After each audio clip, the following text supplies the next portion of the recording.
Perkenalkan, nama saya Deva Satismana dari kelompok 8 Ilmu Negara. Di sini saya akan menjelaskan secara singkat tentang sejarah negara Singapura.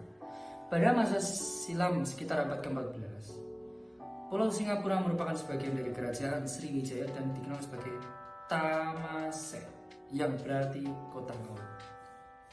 Dipercaya bahwa Singapura merupakan pusat pemerintahan kerajaan Melayu sebelum diduduki oleh Sir Stamford Raffles, seorang gubernur jenderal Imperium Britania.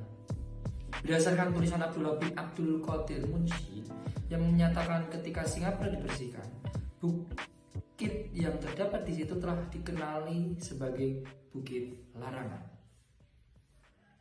Dan terdapat banyak pohon buah yang ditanam di situ. Ini menunjukkan terdapat sebuah pusat administrasi. Selain itu, Abdullah bin Abdul Qadir Munshi turut menyatakan ditemukannya sebuah batu bersurat yang mempunyai ukiran tulisan yang tidak dikenali dan telah dikubur.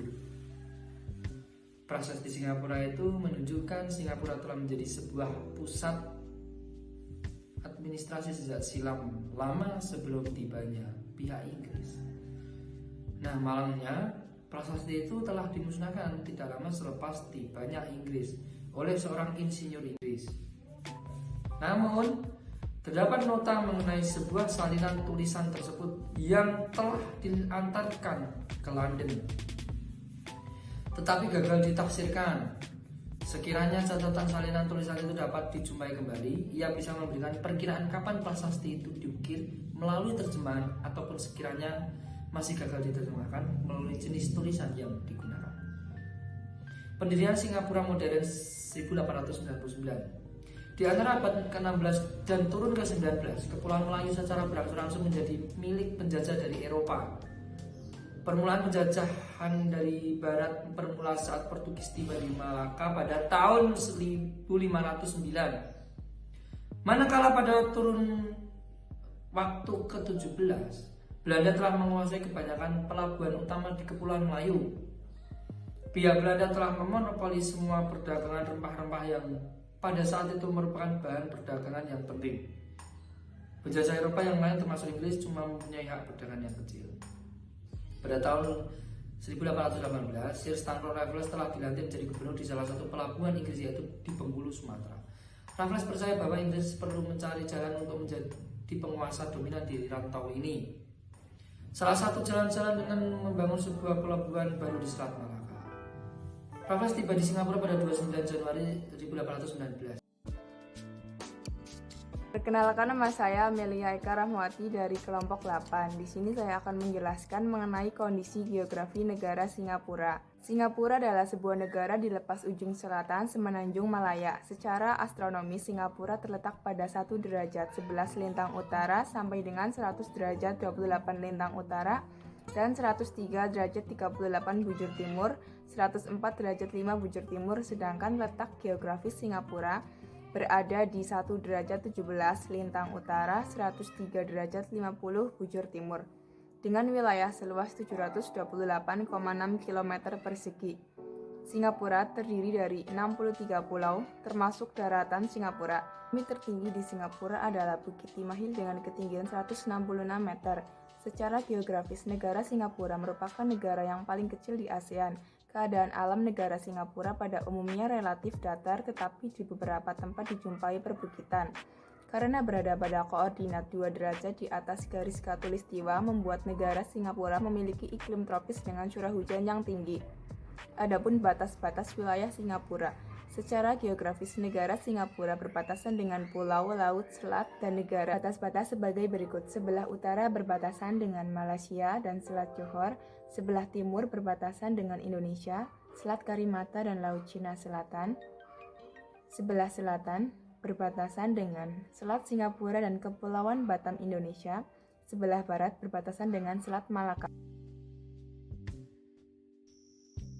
Assalamualaikum warahmatullahi wabarakatuh. Perkenalkan, nama saya Fitri Gustiwani dari kelompok 8 Ilmu Negara.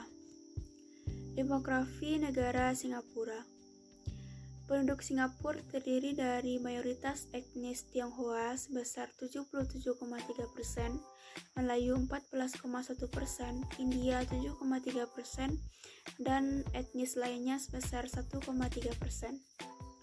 Data terbaru dari Department of Statistics Singapore, Government of Singapore, jumlah penduduknya pada tahun 2020 telah mencapai angka 5,68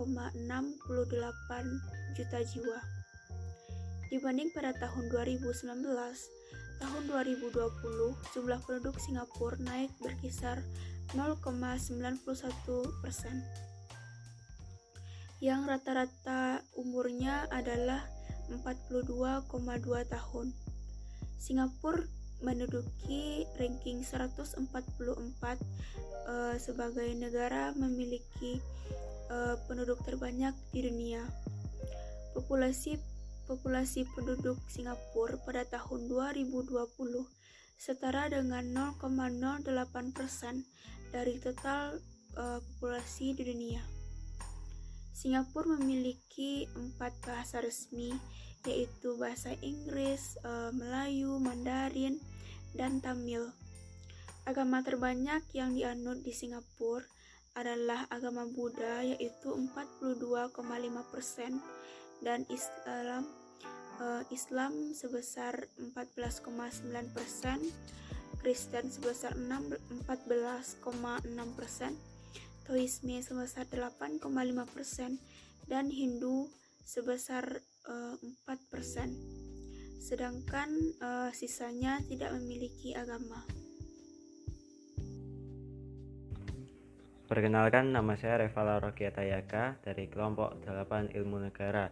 Di sini saya akan menjelaskan secara singkat tentang bentuk negara dan sistem pemerintahan yang ada di negara Singapura. Yang pertama, politik Singapura mengambil bentuk republik parlementer perwakilan di mana Presiden Singapura sebagai kepala negara, Perdana Menteri Singapura adalah sebagai kepala pemerintahan, dan sistem multipartai. Eksekutif terdiri kabinet yang berasal dari parlemen dan pada tingkat yang lebih rendah. Kabinet memilih arahan umum dan kendali atas pemerintahan dan pertanggungjawaban kepada parlemen. Terdapat 3 cabang dari pemerintahan, yaitu the legislatif, eksekutif, dan yudikatif yang mengacu kepada sistem Westminster. Singapura adalah sebuah republik parlementer dengan sistem pemerintahan parlementer unikameral Westminster yang mewakili berbagai konstituensi. Konstitusi Singapura menetapkan demokrasi perwakilan sebagai sistem politik negara ini. Partai Aksi Rakyat atau PAP mendominasi proses politik dan memenangkan kekuasaan atas parlemen di setiap pemilihan sejak menjadi pemerintahan sendiri pada tahun 1959. Terima kasih.